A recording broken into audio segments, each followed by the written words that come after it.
Svi već znamo da su studije u Sloveniji za srpske studente besplatne.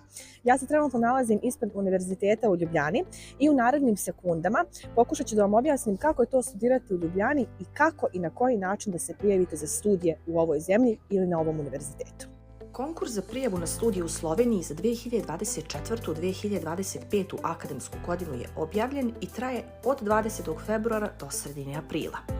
Kandidati mogu da izaberu da studiraju na nekom od fakulteta koji pripadaju Univerzitetu u Ljubljani, Mariboru, Novoj Gorici i Univerzitetu Primorska. Nastava se može odvijati na slovenačkom ili na engleskom jeziku u zavisnosti od smera.